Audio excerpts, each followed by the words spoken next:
Hey, what is up? Welcome to this episode of the Wantrepreneur to Entrepreneur podcast. As always, I'm your host, Brian Lofrumento, and you all are in for an absolute treat in today's episode because we are being joined by an incredible guest and fellow entrepreneur, and it's always fun for me to say, a fellow podcaster who not only are you going to love the nature of the work that she does and the impact that she has on the people that she serves, but I already know we're going to love her entrepreneurial backstory and how at a time where she was faced with many life questions, she turned to entrepreneurship and said, you know what? I'm going to pave my own path and serve so many other people along the way. So let me introduce you to today's guest. Her name is Kat Rogers. Kat is a business coach, former film producer, and financial advisor turned founder of Mariposa Mastermind, which is a space for ambitious working moms who are ready to reclaim their identity, joy, and strength. She helps women navigate the messy middle of motherhood and leadership with clarity, emotional intelligence, and real-world tools, rooted in community and never coded in shame. If you're ready to find your way back to yourself, you're in the right place. Kat has such incredible energy. She has great stories. I know you're all going to love her, so I'm not going to say anything else. Let's dive straight into my interview with Kat Rogers.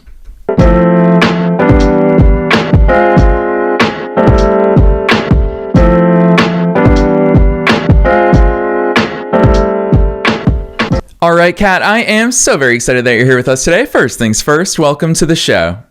Hey, thank you so much for having me. And hey, everybody, thanks for listening. Kat, I'm excited for you to bring your full personality today because as soon as we came across your work, I love all the stories you tell. I love your personal backstory. So I'm going to start with you personally. Take us beyond the bio. Who's Kat? How did you start doing all these cool things? I have always been a theater kid. So I dove into theater first. Theater led to film. Film led to learning to love and grow stories. And from learning to love and grow stories and realizing how difficult it was to match work and parenthood because the last company I worked for didn't feel... what is a good way to say that? They didn't feel that parenthood was a match. And that led me to trying to find other jobs, which led me to becoming a financial advisor, which led to me coaching people in finance, which led to me realizing I loved coaching and not finance, and led to me starting Mariposa and trying to help people in a place and space that I felt the most pain. Yeah, I love that overview, especially because, Kat, knowing a little bit more about your story, and you alluded to it very gently there, but I'm excited to go deeper about the fact that within your corporate career, which you had an incredible career, the more I dug into it, the more in awe I am. And I would imagine there were many parts of it that you loved, that you thought, holy cow, this is cool. Like, this is what my professional career looks like. But at the same time, career isn't everything. There's also life that goes along with career. Yeah. We don't work just to live. We don't live to work. We work to live. And it's an essential and valuable addition to our lives. But I so appreciate the fact that you looked at the landscape of everything that you wanted in your life and you said, let me forge my own path. What did that decision point look like? Because it's a big leap and it's a scary leap, Kat, but it seems like you just fully embraced it. It's a big leap. It's a scary leap. I fully agree. It is not a leap I made all at once. When I worked in film, I did both corporate work and worked behind, but I also worked freelance. So I knew what it meant to be on my own, to manage my own contracts, to handle the job and all of that. And I took a little bit of that and I took understanding corporate side. I took understanding freelance side. And I tried to find a way in between. You know, I didn't jump straight into, I'm going to create my own business. It was like, oh, well, I'm going to become a financial advisor and I'm going to do it with a company that, you freelance, you have your own, you create your own book of business, you find your own clients, but they give you a framework. So it's not like you're jumping off a ledge and you just free fall into it. So I took that and I started growing those skills and I realized what I said yes to a lot of things when I realized I couldn't go back into film. I realized that career and a life that I want to live where my kids don't end up in therapy, where I'm not divorced multiple times, it wasn't going to be the film path. Because in that film path, it was you work you live for work. You don't work to live. And I had traveled a lot and I realized I didn't like that mentality. So I took a lot of the little things I had learned along the way and I took small steps. Not one of it was a giant step. A lot of it was I would go to workshops and learn how to coach better. I would go to workshops and learn kind of basic entrepreneurial things because I needed it to grow my financial advising business. But I was never a full-fledged entrepreneur where I had to handle the own books and my own hiring and all of that. So it was kind of baby steps and saying yes, even when I was unsure or afraid or going, I really don't think I'm going to like this, but I'd say yes to the experience anyway, because my original path and my original goal of becoming a film producer had changed. And I had to change with it. And I was of the mind and mentality that you adapt to thrive or you freeze and fall. And I didn't want to freeze and fall. Even if I moved really slowly, and I swear to you at times, I felt like I was moving at a glacial pace. But I was still moving and I was still making an effort. And I was still resting when I needed to rest. And sometimes I was forced to rest. My body kind of gave me the finger and said, sit down and lay down and take a nap. You've got 2 littles at home. You can't do it all, but I would still do a little bit and then listen to myself and rest. I would make the small steps. And then I eventually, over time, realized, and this would be like 6 years, y'all. This wasn't like a right away jump. Over time, I was like, you know what? I'm never going to find a company that respects me, part of my identity being a mom. And I'm not going to find a company that's going to support what I need to do to thrive at work and at home. I couldn't find a company or a program or a support group that was for working moms that helped me be both a better parent, a better person, and thrive in my business. So I decided I needed to fill that gap. Kat, hearing the way you articulate this stuff, it jumps out at me just as someone who has the great pleasure of interviewing so many amazing entrepreneurs for a decade at this point. It's always that power of and thinking. So many times, even just in that one answer, you come back to that and thinking of, well, I am a mom and I want to serve others and I want to be better myself and I want to have a productive professional career. It's that and thinking where everything can fit in. And Kat, I find so frequently, as someone who's been an entrepreneur for going on 17 years now, I find so frequently that in mainstream coverage, in entrepreneurial magazines, when we talk about those overnight success stories, pick any very successful entrepreneur, people talk about how they gave up everything, they sacrificed 10 years of their life in order to make it. I find that is very far from reality because we're all human beings and we all do have personal lives. Kat, a lot of times people throw motherhood into that box where they say, oh, you're a mom, you have so many things, you're not going to sleep, you have this responsibility. For you, clearly you never viewed it that way. You really jumped into that and thinking. Talk to us about that as someone who especially works with other busy moms who are going through the highs, the lows. Talk to us about the mindset behind that, because I think it's so healthy and we need to talk about it more. I will say I did not start there. It was, when I first, I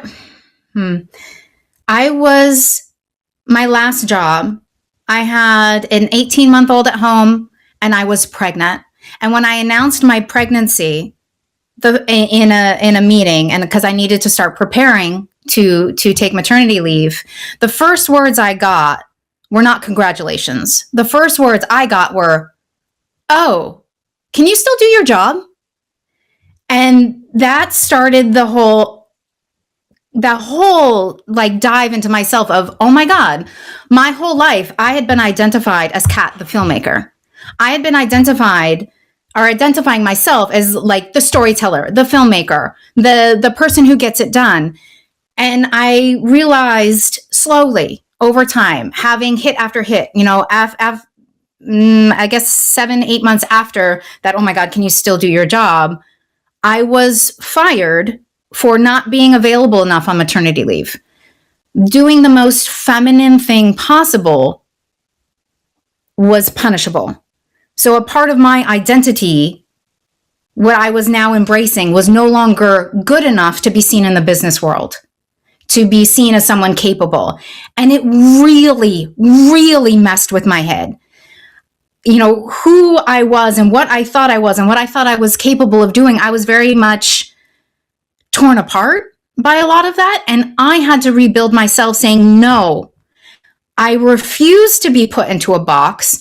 I refuse to be told that I'm a mom and cannot do anything else. I refuse to be told I'm a mom and that's my identity. So like when I would take my kids to daycare, no one called me by my name. They would say, "Oh, mom," and then they would hand me my child. And I would start responding by saying, "My name is Kat. That is my child. You know, so-and-so is my child." And it was me just like making a slow decision after taking a lot of hits, saying, no, I refuse to be one thing. I am a storyteller. I am a woman. I am a traveler. I am a mom. I am good in business and strategy. I am strong. I might not be physically intimidating, but I have made men much bigger than me afraid of me. I am confident. I refuse to be put into this one box, but there was no one instance where I said, no, I will be an and. It was finally making a decision after taking a lot of hits, saying this is not okay. The way people are telling me I have to be fits their narrative and their expectations. And I refuse to live my life according to someone else's expectations, because they will always be less than what I can deliver. And they will always be more limited than what I'm capable of. And no one else knows my capabilities but me. So it was slowly coming to those terms. And some of it was by reading, like I came to that understanding because I read a lot of books, because I realized I wasn't in a good place mentally. I was absorbing everyone else's expectations and everyone else's limitations and everyone else's ideas of what I'm supposed to be. And I was limiting myself. And in limiting myself, I was hurting myself. And I realized I was in pain. And the only option I kind of found available to me were books. So I started reading. I started reading about other women. I started reading The Gratitude Diaries by Janice Kaplan. I started trying things that people were doing to help myself take on and embrace the and thinking. But it was a process. I didn't just jump into it. But I fully embrace it, because I won't live I have one life. I am blessed with the experience I have right now. And I refuse to let the experience I have right now and the lives I'm trying to help raise right now be limited with you are an or thinker. You can always be so much more.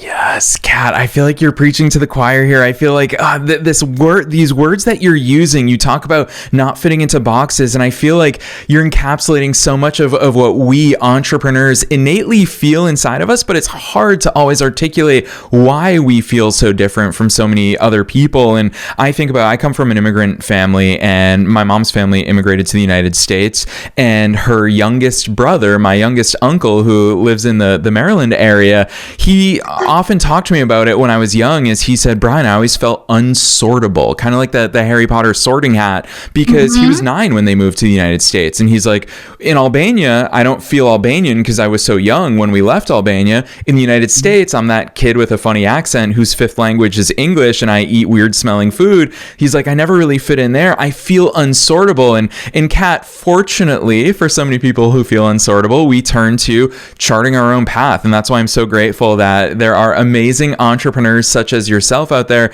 You talk about pacing a lot in the way you look back on your story, and I appreciate that, because in a world where we expect everything to be fast, it's important to recognize that it's not always that way. And I experience this when people ask me, how long did it take you to write your first book? I always tell them, like, that's the boring part. It took me less than a month to type the words, but it took me a long time, many years in my head for that book to live inside of me. Kat, you do some very very cool things inside of Mariposa Mastermind, and you talk about seeing that gap, and I love how much you scratch your own itch. I want you to introduce us to what Mariposa Mastermind is, but I also want that backstory of when it started brewing and how you brought that to life, because I think all of that is the interesting stuff. Okay, so the concept of Mariposa started around 2018, 2019. I was still doing finance at the time, but I had been doing a lot of workshops, and in those workshops, you're coaching people on finance. And I had a lot of women come up to me and ask if I was a life coach. And I'm like, what the hell's a life coach? I don't even understand what that is, what that does. What do you mean? So I looked it up and I got a better idea of it. And I'm like, well, I don't see life coaching, but I got business coaching. I understood that. I understood the strategy. I understood all of that.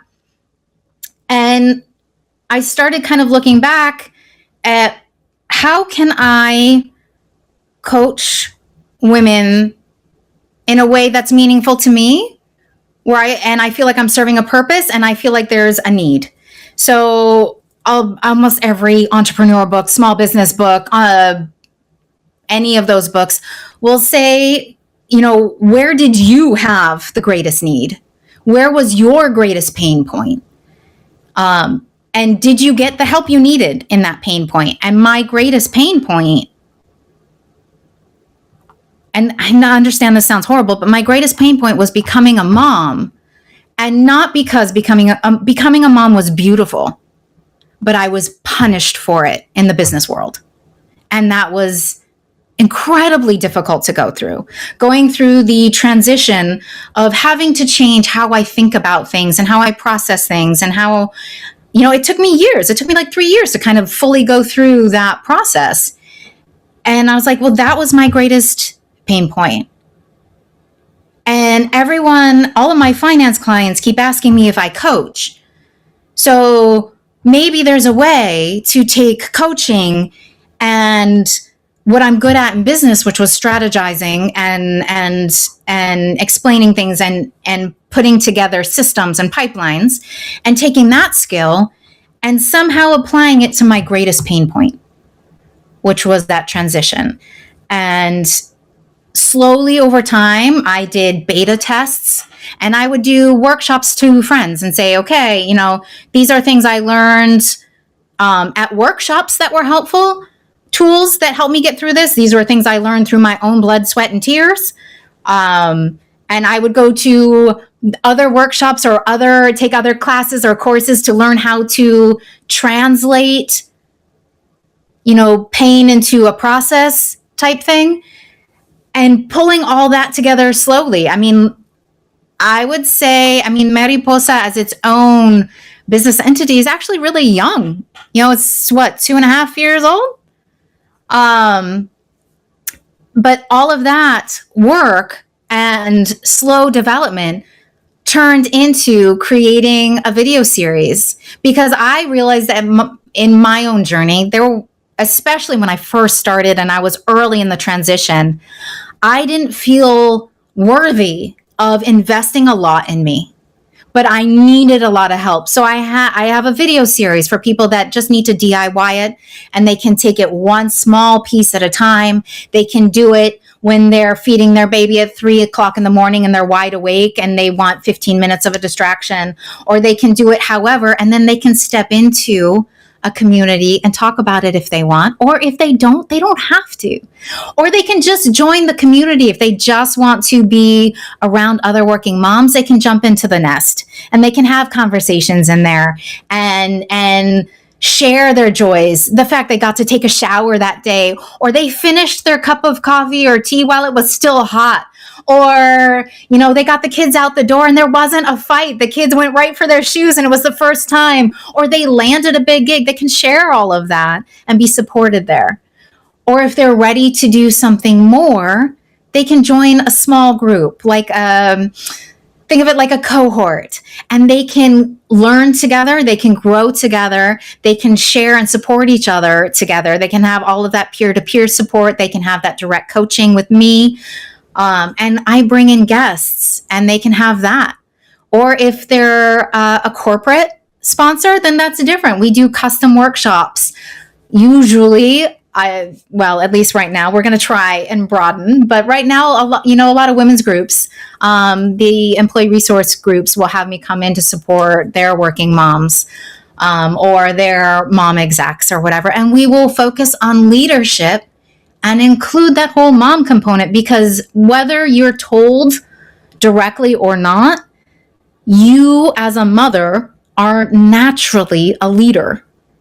You don't have to run a department to be a leader. You are guiding your family, your children, to learn how to make decisions for themselves, to learn how to do things for themselves. And you pull all of that together. So all of those things all circle back to helping women especially, and moms in particular, recognize and accept they already know so much. We're just going to give them that support so that they don't go through pain like I did, because it's just not necessary. You don't have to go through levels like I did. I did it and I found a way to do it better. So you'll still feel some pain because that transition is painful, but hopefully all of those experiences make you feel supported through the pain, so you don't stay in it as long as I did, and you don't go as deep as I did, and you don't feel as horrible as I did. Hopefully we can love on you enough that you can go, ooh, that was a transition, but look at where I am now. And you can be the butterfly you're meant to be. Gosh, Kat, hearing the way you talk about that, I have to call this out while we're on the air together, because I love how much of your entrepreneurial journey starts with your own self-reflection and the way that you articulate things. I don't know if this comes from working in the film industry. I don't know if it's just something that you were born with, or of course, I'm sure part of it is something that you have practiced, but the way that you articulate these things, where my mind goes is obviously that's a superpower of yours. That is something that is such a gift that you bring to the world.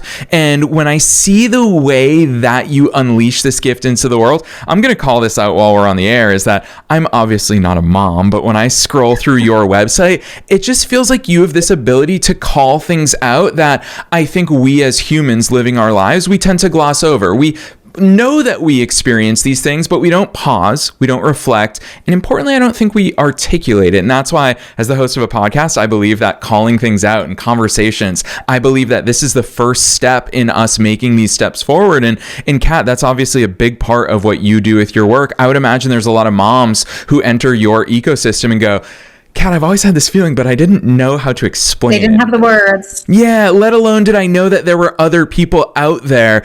Talk to us about some of those things, because I would imagine it feels like a lot of moms are coming home when they enter your community and enter your different events, but obviously it is so hard from a messaging, a positioning perspective to really capture that and express it. So, Kat, these are real life, not just business problems, but life problems, relationship problems. Take us there.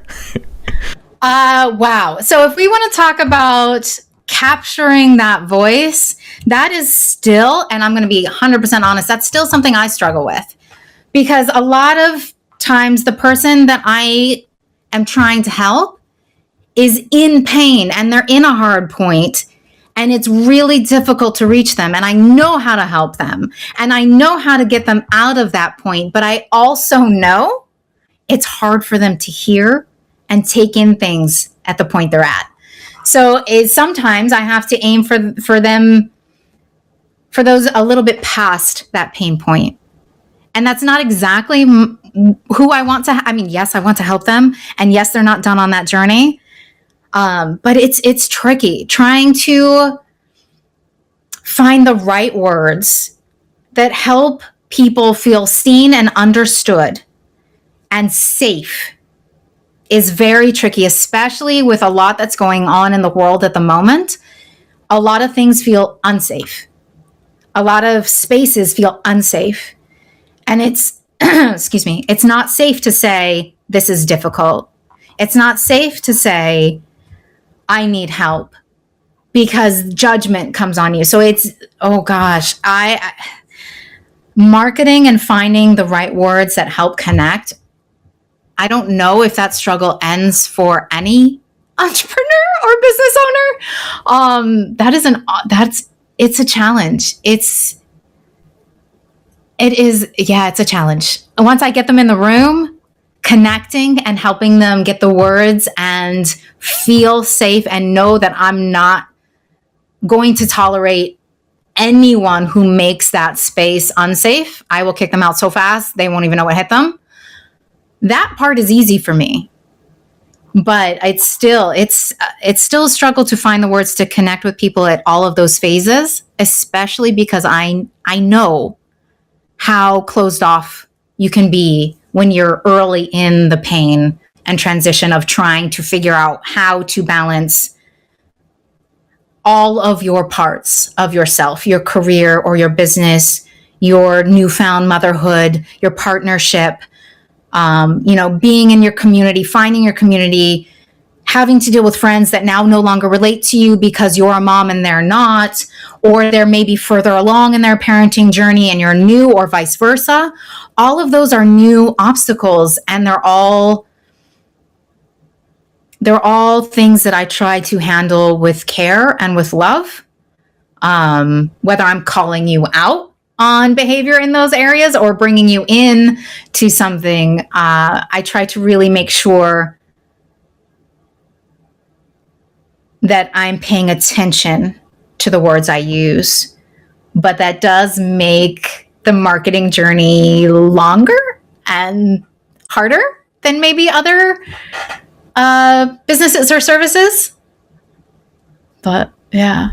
Kat, I'll tell you what, even in your expression of the fact that it is difficult, which it's difficult for everybody, of course, and even in the process of you sharing with us that it's very much a work in progress, as it always will be, I feel like you did very concretely give us a little bit of a secret behind the scenes, and that is you went straight to the feels. You talked about, well, no, I don't know the perfect words, but I know that people need love. I know that people need care. I know that I can inject that into it, and it makes me think of, it's a quote I think of very frequently, the Maya Angelou quote, where she said, people won't always remember what you said, but they'll always remember how you made them feel. And I feel like that's so prevalent in your branding, in your visuals, in your words, and the way that your business is laid out. And I'm so grateful for the way that you brought all of that here on the air. But I've got to put you on the spot one last time, because I ask this question at the end of every episode, and that is, what's your best piece of advice for listeners? I feel like you dropped so many insights on us today. And remember, we're being listened to by both entrepreneurs and entrepreneurs at all different stages of their own growth journeys. So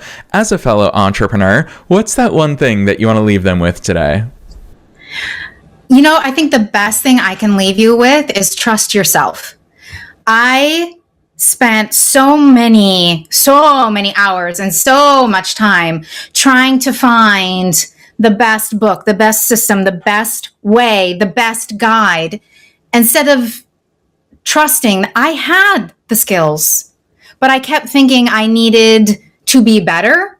That whole concept of being, oh my gosh, I'm going to blank on the word at the moment. Imposter syndrome. That whole concept of imposter syndrome, I feel is a Band-Aid. It's a way to get you to do something or to buy something or to read something, when really you need to trust yourself. You are fully capable. Whether you're learning something new, you're capable of learning, and you're capable of executing what you do, and you're capable of learning from your mistakes. And we all make mistakes, and they're fantastic to make. Don't be afraid of your mistakes. It's part of what makes you, you. It's part of how you grow. Trust yourself. You are fully able to do whatever you decide to do. Maybe not in this microsecond. Maybe you have to learn a new skill, but you're capable of learning that new skill. You're capable of executing it. You understand so much more than you give yourself credit for. And you are so much more amazing than everyone else makes you think. And I want you to turn that off. And I want you to look at yourself and see the amazingness that everyone else sees. Screw everybody else's expectation.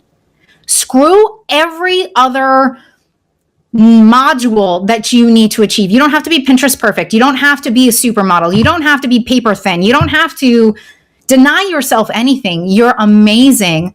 Trust in yourself and trust in you. You've got this. Kat, I love that advice for our listeners. I'm so appreciative for your voice being the one that shares it.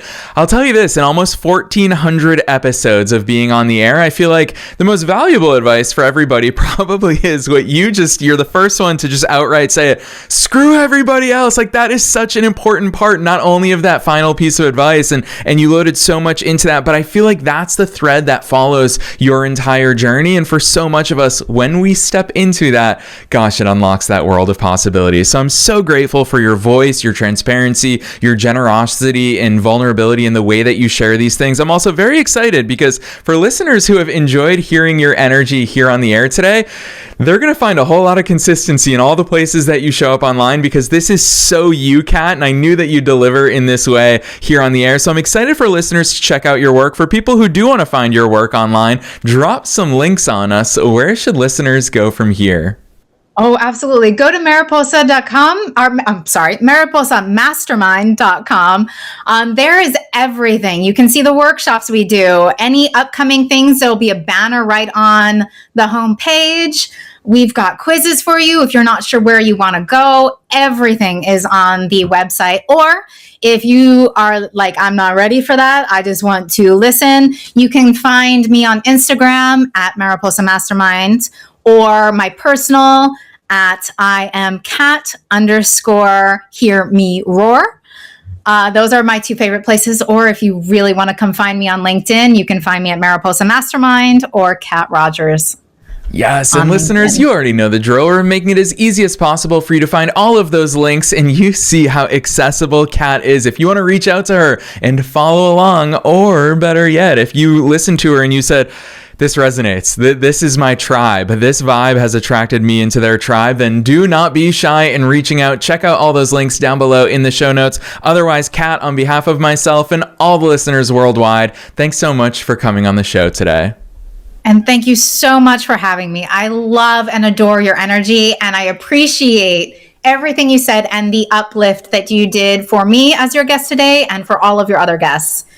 Every entrepreneur, and you know it, every entrepreneur can use that little boost. So thank you so much for my little boost today.